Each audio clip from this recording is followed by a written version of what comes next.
Hi, Heidi Bejo here. We're going to continue on in our vision and goal setting part of the series for this Joy in the Journey group. So Inge and I again are really excited to have you guys here, and I was reminded of a quote this weekend that really fits well with where we are at. And that quote, and I'm paraphrasing, I don't have it right in front of me, so I'm not guaranteeing it's exactly right, but the quote is, "Forgetting what is behind and straining towards what is ahead, I press on toward my goals." And I just love that because, you know, we've already talked about packaging up 2016. We've talked about different types of planners and figuring out what works for us. And now the next step is talking about your annual vision, your 2017 vision. What do you think this year is going to be like? And if you want to take that vision out further with like a 3-year vision, 5-year, 10-year, you're welcome to do that. But at a minimum, we'd really like you to think about your 2017 vision. I want to talk briefly about visualization.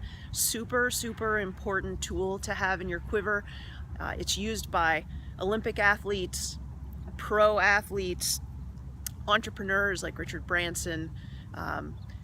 It's actually used by some larger companies with big Salesforce teams. I've actually seen it used for that.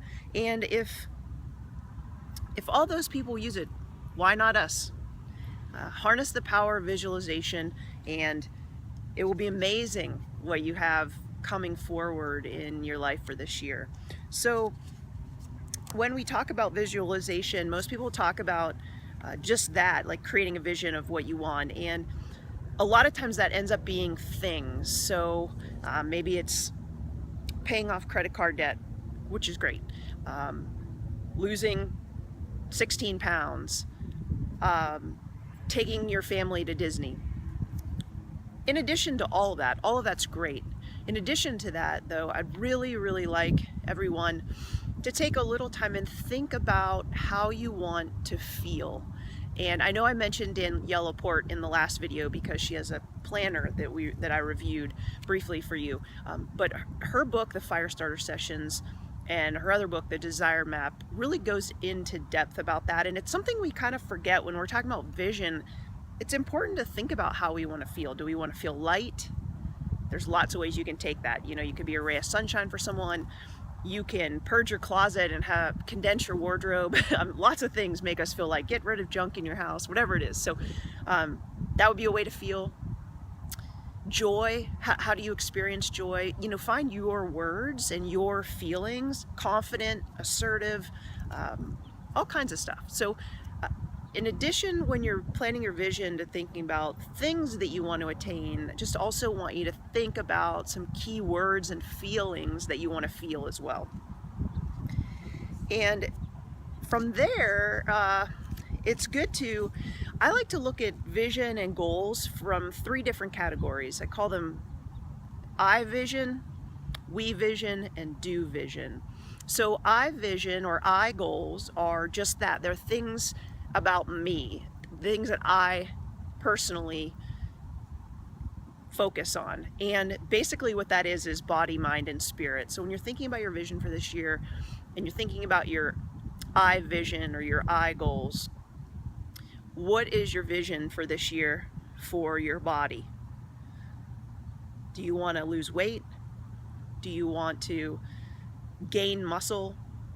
Do you want to be more flexible? All kinds of stuff, you know, whatever that is for you. Mind, what are your goals for your mind? What do you want to learn this year? What do you want to get smarter in? What do you want to read about? And then spirit. Number 3 is spirit. Spirit means different things to different people.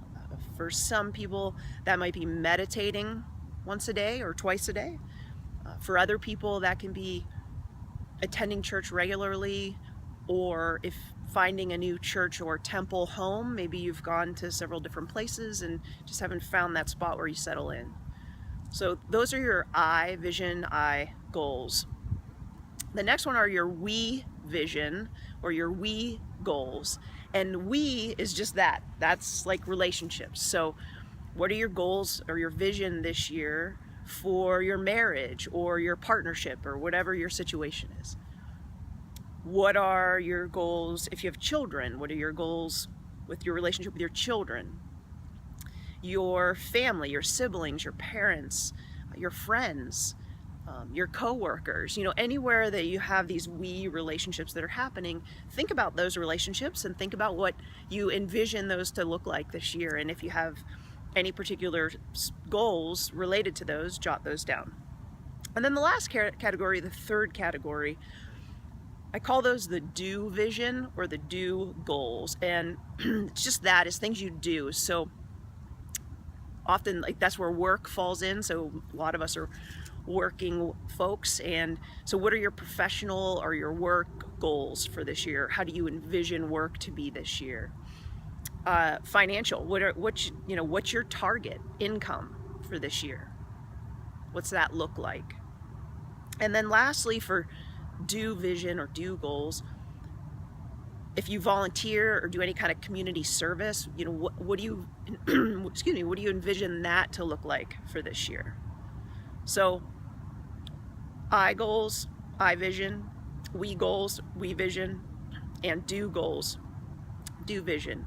Those three things are what you want to be thinking about as we're talking through vision statements and vision plans for this year. Now, what's the point of a vision statement or a vision board or a vision plan, whatever you want to call it? Personally, I think vision boards are probably the most applicable, just because it's hanging, and whether you type it up in bullet points or you truly make a vision board where you cut out pictures and either tape it on a board or do it digitally, whatever, that's fine. But something that it needs to be somewhere where you can see it every day. So if you have an office, or if it's in the kitchen or in the bathroom, in your master bedroom, wherever you want it. But the biggest thing is you don't want to just create this vision and then put it in a folder and put it in a drawer and never look at it again. So the whole point of doing this is to bring your vision to life. That's the goal. And the way that works is what we focus on expands. You may have heard that quote before, not claiming it's mine, but it's a good one. So what we focus on expands. And that is why we create a vision board with, it's to increase the mental focus to make that reality. So how do we make those? And I just mentioned a couple quick things, but it's up to you how you want to do it. You can do it digitally. There are programs such as Canva or Rona or PicMonkey or other collage programs where you can go in and do that digitally. If you do that, what I would tell you, if you create it digitally, it's really important that you still have it somewhere you can see it often. So if you're on your computer a lot, make it your desktop. If it's not too complicated and busy, and you can make it small enough that it's still legible, make it your desktop on your phone. If that doesn't work, because most people are on their phones a lot. So if that doesn't work and you're not on a computer a lot, then if you make it digitally, it's very important that you actually print it out and hang it somewhere where you can see it. You can also do this with a magnetic whiteboard, poster board.